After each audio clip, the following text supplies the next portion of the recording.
उस दिन मेरे चाचा मुझे पहाड़ पर खरगोश का शिकार कराने ले गए थे। हम दोनों खरगोश के पैरों के निशान देखते हुए भाग रहे थे। तभी अचानक बहुत घना कोहरा छा गया। मेरे चाचा का चेहरा सफेद पड़ गया और उन्हें कुछ गड़बड़ महसूस हुई। मैं उनसे पूछने ही वाला था कि क्या हुआ, तभी उन्होंने मेरा मुंह दबा दिया। फिर बिना कुछ बोले मुझे कंधे पर उठाया और जंगल से बाहर की तरफ पूरी ताकत से भागने लगे। तभी मुझे धुंध में एक काला साया दिखाई दिया जो हमारे पीछे आ रहा था। मैं बोला, चाचा हम क्यों भाग रहे हैं, क्या हुआ? चाचा बोले, वहाँ लंबू था। मैं बोला, लंबू कौन? चाचा बोले, वही जिसके बारे में दादी कहती है कि वह शरारती बच्चों को पकड़कर खा जाता है। अभी जो तूने देखा वही लंबू था। मैं बोला, लेकिन वो तो इंसान जैसा लग रहा था। चाचा बोले, चुप रहो, आवाज मत करो। चाचा के चेहरे पर इतना डर मैंने पहली बार देखा था। थोड़ी देर में हम घर पहुंच गए और जल्दी से दरवाजा बंद कर लिया। दादी ने चाचा को हांफते हुए देखा तो पूछा, क्या हुआ, तुम इतने डरे हुए क्यों? चाचा बोले, मैं लंबू के पास पहुंच गया था। दादी घबरा गई और बोली, क्या तुम लोग उस पुराने जंगल में चले गए थे? वो जंगल हमारे गाँव में मना किया हुआ इलाका था। सालों पहले जो भी वहाँ गया था वह वापस नहीं लौटा था। गाँव वालों ने उसकी दर्द भरी चीखें सुनी थी, लेकिन कोई उसे बचाने नहीं गया था। चाचा बोले, हम खरगोश का पीछा करते करते गलती से उस जंगल में पहुंच गए थे। दादी ने पूछा, तुम्हें कैसे पता कि वो लंबू ही था? चाचा बोले, मैंने अपनी आंखों से देखा। वो मुझे हाथ हिलाकर बुला रहा था और उसके हाथ करीब 2 मीटर लंबे थे। अगर वो लंबू नहीं था तो और कौन हो सकता था? दादी ने पूछा, तुमने ठीक से देखा था ना? क्योंकि अगर सच में लंबू वापस आ गया है तो पूरे गांव की जान खतरे में पड़ जाएगी। चाचा बोले, मैंने बिल्कुल साफ देखा था, मैं गलत नहीं हो सकता। दादी बोली, ठीक है, फिर गांव के मुखिया को खबर करनी पड़ेगी। उसके बाद दादी घर से निकल गई और हमें सख्त हिदायत दी कि कोई भी दरवाजा खटखटाए तो दरवाजा मत खोलना। घर का माहौल एकदम डरावना हो गया था और मेरे शरीर में भी डर की वजह से ठंडा पसीना आने लगा था। गाँव में कहा जाता था कि लंबू 2 मीटर से भी ज्यादा लंबा होता है और एक कदम में बहुत दूर तक पहुंच सकता है। उसे छोटे बच्चों को पकड़कर खाना पसंद है। वह पहले इंसान के अंदर के अंग खाता है और फिर खाली चमड़ी को घास से भरकर खड़ा कर देता है। फिर उस चमड़ी को घर के बाहर छोड़कर खुद पास में छिप जाता है। जैसे ही कोई दरवाजा खोलता है वह उसे भी खा जाता है। दादी से मैंने पूछा, क्या आपने कभी लंबू को देखा है? दादी बोली, हाँ, बहुत साल पहले वह पुराने जंगल में रहता था। जब भी किसी के घर नया बच्चा पैदा होता था वह रात में निकलकर उसे नुकसान पहुंचाता था। एक बार गाँव में एक परिवार के जुड़वा बच्चे थे, उन्हें भी वह खा गया था। कुछ जवान लोग उसे मारने गए थे लेकिन वे खुद वापस नहीं लौटे। इतने सालों से वह दिखाई नहीं दिया था, इसलिए सबने सोचा था कि वह मर गया होगा, लेकिन अब लगता है कि वह फिर लौट आया है। मैं बोला, मुझे भी लगता है कि हमने उसी को देखा था क्योंकि उसकी लंबाई बहुत ज्यादा थी। तभी अचानक गांव के मुखिया के घर की तरफ से पटाखे जैसी तेज आवाज आई। मैं घबरा गया और बोला, कहीं दादी के साथ कुछ बुरा तो नहीं हो गया? मेरी माँ बोली, अभी बाहर मत जाना, जरूरी नहीं कि आवाज दादी ने ही की हो। गाँव में बहुत लोगों के पास ऐसे पटाखे हैं। मैं बोला, लेकिन त्योहार भी नहीं है, फिर कौन चलाएगा? माँ बोली, अगर सच में कोई मुसीबत आई भी है तो अभी बाहर निकलना मौत को बुलाने जैसा होगा। फिर माँ ने पूछा, तुम लोग उस जंगल से बाहर कैसे निकले थे? मैंने कहा, हम दोनों बस जान बचाकर भागते हुए बाहर आ गए थे। मुझे लगा लंबू ने हमें देखा ही नहीं होगा, नहीं तो वो हमारे पीछे आ जाता। दादी बोली, अगर उसने तुम्हें नहीं देखा तो वो जंगल से बाहर नहीं आएगा। मैंने कहा, लेकिन वो तो बाहर आया था। जब चाचा मुझे उठाकर भाग रहे थे तब वो हमारे पीछे ही था, वो हमें हाथ भी हिला रहा था। दादी घबराकर बोली, क्या तुमने सच में उसे हाथ हिलाते देखा था? और क्या वो जंगल से बाहर भी आ गया था? मैंने कहा, हाँ, वो हमारे पीछे ही था और ऐसा लगा जैसे वो मुझे कुछ बुला भी रहा था। दादी बोली, उसने तुम्हें आवाज भी दी थी? अब तो बहुत बड़ी मुसीबत है, ये लंबू पहले से ज्यादा खतरनाक हो गया है। फिर दादी ने पूछा, जब उसने तुम्हें बुलाया तो क्या तुमने उसे जवाब दिया था? मैंने कहा, नहीं, चाचा ने मुझे चुप रहने को कहा था। उसकी आवाज भी बहुत डरावनी थी, इसलिए मैंने कोई जवाब नहीं दिया। दादी ने राहत की सांस लेते हुए कहा, अच्छा हुआ तुमने जवाब नहीं दिया। अगर तुम जवाब दे देते तो वो तुम्हारी आवाज पहचान लेता और तुम्हें ढूंढने आ जाता। तभी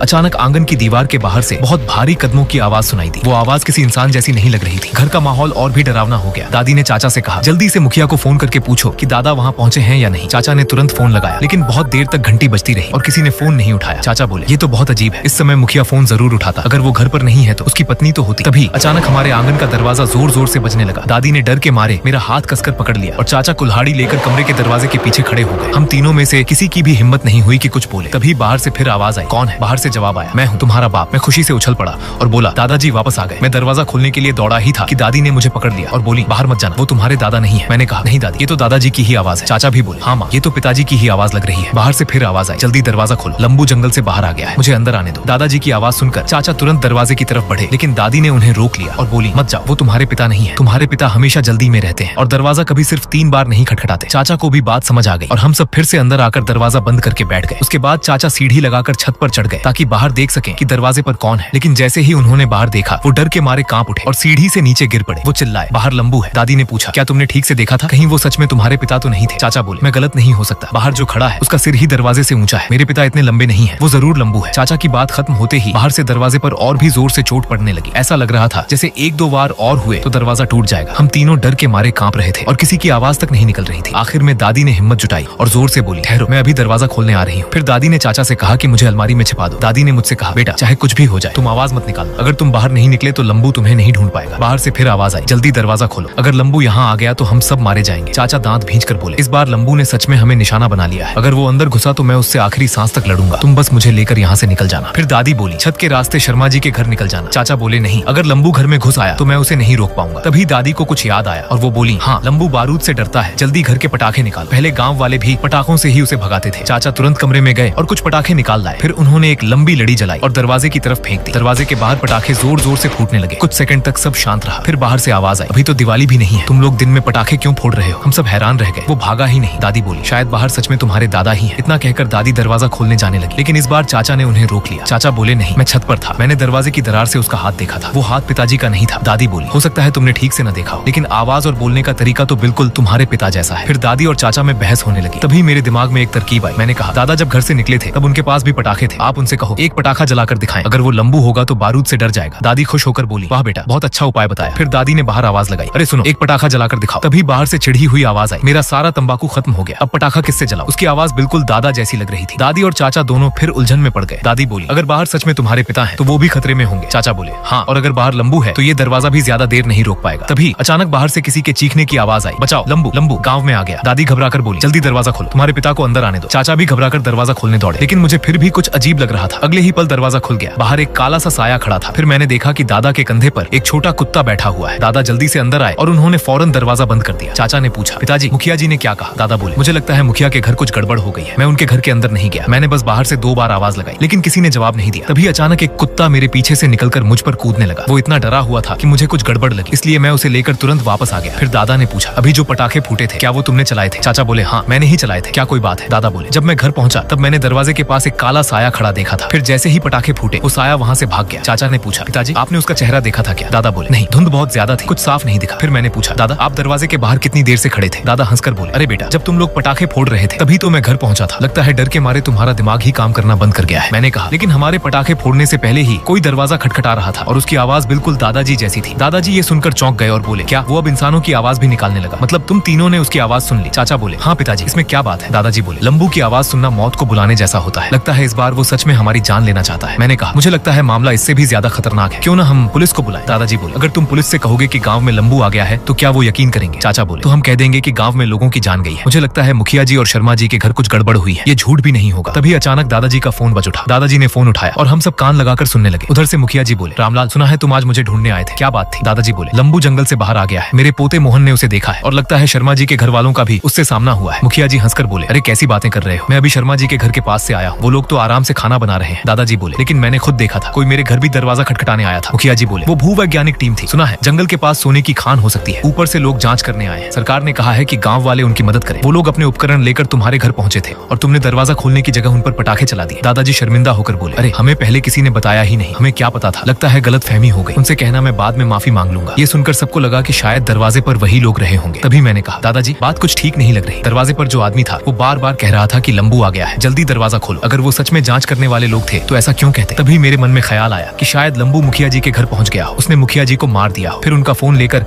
हमें झूठ बोल रहा हो ताकि हम सावधान न रहे। मैंने अपनी बात सबको बताई। दादाजी भी गंभीर हो गए। दादी बोली, मोहन ठीक कह रहा है, कहीं मुखिया जी सच में उसके चक्कर में तो नहीं फंस गए, क्यों ना हम पुलिस को बुलाने की कोशिश करें, चाहे जो हो, पूरे गांव की जान का सवाल है। चाचा ने तुरंत फोन मिलाया, लेकिन फोन लग ही नहीं रहा था। थोड़ी देर बाद पता चला कि गांव का मोबाइल टावर पहले ही तोड़ दिया गया था। चाचा बोले, अचानक नेटवर्क कैसे गायब हो गया, ये तो बहुत अजीब है। दादाजी बोले, अगर मुखिया जी हमारी बात नहीं मान रहे और बाहर संपर्क भी नहीं हो पा रहा तो मदद बुलाने का रास्ता भी बंद हो गया। फिर दादाजी बोले, मोहन थोड़ी देर बाद फिर कोशिश करना, मैं एक बार फिर मुखिया जी के घर जाकर देखता हूँ, उनके पास लाउड स्पीकर है, अगर वो मिल गए तो पूरे गांव को चेतावनी दे देंगे। दादी घबराकर बोली, अंधेरा होने वाला है, अब बाहर जाना बहुत खतरनाक है, सुबह होने तक रुक जाओ। दादाजी बोले, क्या तुम्हें याद नहीं, लंबू सबसे ज्यादा लोगों को कब पकड़ता है? अंधेरा होने से पहले। अगर आज कोई उपाय नहीं निकला तो शायद गांव वाले ये रात भी न देख पाए, मैं उसे पूरे गांव को बर्बाद नहीं करने दूंगा। दादी बोली, इसमें तुम्हारी गलती नहीं है। दादाजी बोले, मोहन और चाचा का ध्यान रखना, मैं लौटकर 3 जोर की और 2 हल्की दस्तक दूंगा, वही मेरा इशारा होगा, तभी दरवाजा खोलना। इतना कहकर दादाजी अकेले घर से निकल गए और हम फिर से घर के अंदर छिपकर बैठ गए। तभी चाचा दोबारा मदद के लिए फोन मिलाने की कोशिश कर ही रहे थे कि अचानक पड़ोस की तरफ से एक अजीब आवाज सुनाई दी। दादी घबराकर बोली, जल्दी छत पर चढ़कर देखो वहाँ क्या हो रहा है। चाचा तुरंत सीढ़ी पर चढ़ गए, लेकिन अगले ही पल उनका चेहरा डर से सफेद पड़ गया। उन्होंने देखा कि लंबू शर्मा आंटी के घर में लोगों को खा रहा था। हड्डियां चबाने की आवाज इतनी डरावनी थी कि सुनकर ही रूह कांप जाए। मैं नीचे खड़ा था और साफ देख सकता था कि चाचा का पूरा शरीर डर से कांप रहा था। कुछ सेकंड बाद वो जल्दी से नीचे उतर आए और हांफते हुए बोले, लंबू सच में लोगों को खा रहा है, शर्मा जी का पूरा परिवार जैसे उसके जादू में फंस गया हो, सब लाइन लगाकर खड़े हैं और वो उनके पेट चीरकर उनके अंदर के अंग खा रहा है, लेकिन कोई चीख भी नहीं रहा। दादी ने गहरी सांस लेकर कहा, लंबू हमेशा ऐसे ही करता है, जिसे वो खाता है उसे पता ही नहीं चलता कि उसके साथ क्या हो रहा है, इसलिए कई बार वो एक ही रात में कई घर खत्म कर देता है और किसी को खबर तक नहीं लगती। चाचा ने पूछा, फिर शर्मा आंटी क्यों चीखी थी? दादी बोली, शायद उनका अचानक उससे सामना हो गया होगा और वो उसका जादू चलाने से पहले ही उसे पहचान गई होंगी, इसलिए उसने उन्हें सबसे पहले मार दिया। हम सब समझ नहीं पा रहे थे कि अब क्या करें। तभी अचानक पूरे गांव में लगे लाउड स्पीकर से आवाज आने लगी, गांव के सभी लोगों को ध्यान से सुनना है, मुझे 3 जरूरी बातें बतानी है। पहली बात, गांव की फोन लाइनें खराब है, इसलिए अगले कुछ कुछ दिनों तक कोई फोन नहीं कर पाएगा। दूसरी बात, रामलाल के परिवार ने कहा है कि उन्होंने लंबू को जंगल से बाहर आते देखा है, इसलिए सभी लोग सावधान रहे। ये सुनकर दादी गुस्से में बोली, मुखिया भी कितना बेवकूफ है। इस समय लोगों को एक जगह इकट्ठा करना चाहिए, ना कि उन्हें घरों में अलग अलग रहने देना चाहिए। तभी लाउडस्पीकर से तीसरी घोषणा हुई, पीछे वाले खेतों के मालिक शर्मा जी, वर्मा जी, गुप्ता जी, यादव जी और चौधरी जी तुरंत मेरे घर आ जाएं। ऊपर से लोग जमीन देखने आए हैं और आपकी जमीन की जरूरत है। दादी का चेहरा अचानक उतर गया। चाचा ने पूछा, क्या हुआ? दादी बोली, ये वही 5 परिवार हैं जिन्होंने 20 साल पहले मिलकर लंबू को जिंदा जलाया था। चाचा बोले, लेकिन उस समय तो 8 परिवार थे। दादी बोली, हाँ, बाकी 3 तुम्हारे दादा, मुखिया और शर्मा जी का परिवार था। ये सुनते ही मेरे दिमाग में एक बात आई और मैं बोला, कहीं ऐसा तो नहीं कि मुखिया जी को भी लंबू ने मार दिया हो। सोचो, अगर दरवाजे पर आने वाला आदमी सच में सर्वे करने वाली टीम का था तो वो बार बार लंबू का नाम क्यों ले रहा था? और अगर वो लंबू था तो मुखिया जी बार बार उसे सर्वे टीम क्यों बता रहे हैं? इसका मतलब या तो मुखिया झूठ बोल रहे हैं या फिर उनके साथ कुछ बुरा हो चुका है। चाचा और दादी दोनों चुप हो गए। मैंने आगे कहा, दादाजी जब लौटे थे तो उन्होंने बताया था कि वो छोटा कुत्ता बहुत डरा हुआ था। हो सकता है उसी समय मुखिया जी के घर में हमला हुआ हो और अब लंबू उनकी आवाज में पूरे गांव को जाल में फंसा रहा हो। दादी बोली, अगर ऐसा है तो तुम्हारे दादा भी खतरे में हैं, क्योंकि वो अभी उसी तरफ गए हैं। चाचा बोले, और देखो, लाउडस्पीकर में सिर्फ 5 परिवारों को बुलाया गया है, क्योंकि 3 परिवार तो पहले ही उसके निशाने पर आ चुके हैं। मुझे अपने पिता को बचाने जाना होगा। दादी ने कहा, अब जाना बेकार है। अगर कोई उम्मीद है तो सिर्फ हरी बाबा ही मदद कर सकते हैं। तुम पीछे वाली गली में जाओ और उन्हें बुलाकर लाओ। चाचा बोले, ठीक है, मैं अभी जाता हूँ। हम लोग उन्हें विदा करने ही वाले थे कि तभी दरवाजे पर दस्तक हुई। हम तीनों एकदम शांत हो गए और सांस तक रोक ली। बाहर से आवाज आई, अरे यार, मुखिया मेरी बात नहीं मान रहा। ऊपर से जमीन की बात करने बैठ गया। जान पर बनी है और उसे खेतों की पड़ी है। ये सुनकर हम और भी डर गए, क्योंकि दादाजी ने जाते समय साफ कहा था कि उनका गुप्त संकेत 3 जोर की और 2 हल्की दस्तक होगी, लेकिन इस बार सिर्फ 3 जोर की दस्तक हुई थी। यानी दरवाजे पर खड़ा आदमी शायद दादाजी नहीं था। मैंने सोचा कि दादाजी गांव के मुखिया से मिलने गए थे, लेकिन जैसे ही उन्होंने मुखिया के घर का दरवाजा खोला होगा, लंबू ने उन पर हमला कर दिया होगा। फिर वो हमारे घर आ गया और दादाजी की आवाज निकालकर हमें दरवाजा खोलने पर मजबूर करने लगा, लेकिन उसके दिए हुए संकेत और दादाजी का असली संकेत मेल नहीं खा रहे थे। इसलिए हम तीनों ने दरवाजा नहीं खोला। बाहर से फिर आवाज आई, अरे मेरी उम्र हो गई है, मैं संकेत भूल गया हूँ, जल्दी दरवाजा खोलो। मैं खुशी में दरवाजा खोलने जाने ही वाला था कि दादी ने मुझे पकड़ लिया। फिर दादी बाहर की तरफ देखकर बोली, जरा रुकिए, मैं अभी आती हूँ। बाहर से आवाज आई, जल्दी करो, अंधेरा हो रहा है। तभी दादी ने जानबूझकर कहा, बड़े और छोटे दोनों बेटे सुअर की टांग काट रहे हैं, मैं हाथ धोकर आती हूँ। ये सुनते ही हम सब सन्न रह गए, क्योंकि दोनों बेटे कई साल पहले काम के लिए गांव छोड़ चुके थे। अगर बाहर सच में दादाजी होते तो उन्हें ये बात पता होती। तभी दादी ने हमें इशारे से अंदर बुलाया और धीरे से बोली, अब तो समझ गए ना, बाहर जो खड़ा है वो तुम्हारे दादाजी नहीं है। चाचा बोले, तो फिर वो सच में लंबू है, अब क्या करें? दादी बोली, तुम पीछे की दीवार से निकल जाओ और हरी बाबा को बुलाकर लाओ, वरना आज हम में से कोई नहीं बचेगा। मैं और मोहन यहीं रहेंगे और उसका ध्यान भटकाते रहेंगे। इतना सुनकर चाचा सीढ़ी के सहारे पीछे से निकल गए और दादी फिर से आंगन में पहुंच गई। बाहर से आवाज आई, अरे बुढ़िया, इतना समय क्यों लगा रही है, जल्दी दरवाजा खोल। दादी बोली, आ रही हूँ, इतनी भी क्या जल्दी है। फिर वो जानबूझकर धीरे धीरे चलने लगी और अचानक गिरने का नाटक करने लगी। वो बोली, अरे मेरी टांग मुड़ गई, मैं उठ नहीं पा रही, बेटा आकर मुझे उठाओ। बाहर से आवाज आई, तुम्हारी टांग कैसे टूट गई? और फिर दादी और वो दोनों एक दूसरे से बात करते रहे ताकि समय निकलता रहे। इसी बीच मैं और दादी धीरे धीरे वापस कमरे में आ गए। कुछ देर बाद अचानक मुझे गीली घास और काई जैसी बदबू आने लगी। साथ ही छत पर किसी के चलने की आवाज भी सुनाई देने लगी। मैं डर कर बोला, दादी, लगता है लंबू छत पर चढ़ गया है। दादी ने मुझे सीने से लगाते हुए कहा, डर मत, मैं तुझे कुछ नहीं होने दूंगी। मैं रोते हुए बोला, क्या हमारा भी वही हाल होगा जो शर्मा जी के परिवार का हुआ? दादी बोली, नहीं, तेरा चाचा मदद लेकर जरूर आएगा। तभी अचानक बाहर से आवाज आई, मैं और हरी बाबा आ गए हैं, जल्दी दरवाजा खोलो। ये सुनते ही मैं खुशी से दौड़कर दरवाजा खोलने गया, लेकिन जैसे ही दरवाजा खुला मेरे पैरों तले जमीन खिसक गई। दरवाजे पर लंबू खड़ा था, उसके हाथ में हरी बाबा का शरीर था और वो हमारे सामने ही उनके अंदर के अंग निकाल कर खा रहा था। चाचा कुछ दूरी पर खड़े थे और डर के मारे हिल भी नहीं पा रहे थे। कुछ ही पलों में लंबू ने हरी बाबा को पूरा खा लिया। फिर वो धीरे धीरे हमारी तरफ बढ़ा। दादी ने आंखें बंद कर ली और मान लिया कि अब मौत सामने खड़ी है। लेकिन हैरानी की बात ये थी कि लंबू ने हमें नुकसान नहीं पहुंचाया, उसने बस हमें अपने साथ चलने को मजबूर किया। हम उसके पीछे पीछे चलते गए और आखिर में पुराने जंगल तक पहुंच गए। वहां पहुंचकर उसने कोई जादू किया और मैं अचानक एक अजीब सपने जैसी दुनिया में पहुंच गया। मैंने देखा कि बहुत साल पहले गांव के लोग एक बूढ़ी मादा लंबू को मार रहे थे, वो उसे जिंदा जला रहे थे। तभी मरने से पहले उसने अपने पेट से एक छोटे बच्चे को बाहर निकाला। फिर मैंने देखा कि मेरी दादी को उस बच्चे पर दया आ गई, उन्होंने उसे दूध पिलाया और बचा लिया। बाद में उसे वापस जंगल में छोड़ दिया। तभी सपना टूट गया और मैं फिर से लंबू के सामने खड़ा था। मैं गुस्से में चिल्लाया, मेरे दादाजी को वापस करो। लंबू बोला, तुम्हारे दादाजी ने मेरी माँ को मारने वालों का साथ दिया था, इसलिए मैंने उन्हें मार दिया। जिन लोगों ने मेरी माँ को मारा था मैंने उन सबके परिवार खत्म कर दिए, लेकिन तुम्हारी दादी ने मुझे बचाया था, इसलिए मैं तुम्हें छोड़ रहा हूँ। अब हमारा हिसाब बराबर हो गया। मैंने कहा, लेकिन तुम्हारी माँ ने भी गाँव वालों के बच्चों को मारा था। लंबू बोला, ये जंगल हमारा घर था, तुम इंसान यहाँ आए, हमारी जमीन छीन ली और हमारे जैसे बहुत से जीवों को मार डाला, फिर तुम हमें ही दोषी कहते हो। इतना कहकर वो धुंध में गायब हो गया और उसी समय एक भयानक भूकंप आया। पूरा गांव हिलने लगा, घर एक के बाद एक गिरने लगे, जमीन में गहरी दरारें पड़ गई, लेकिन हम जहाँ खड़े थे वहाँ सिर्फ तेज झटके महसूस हुए और इसी वजह से हमारी जान बच गई।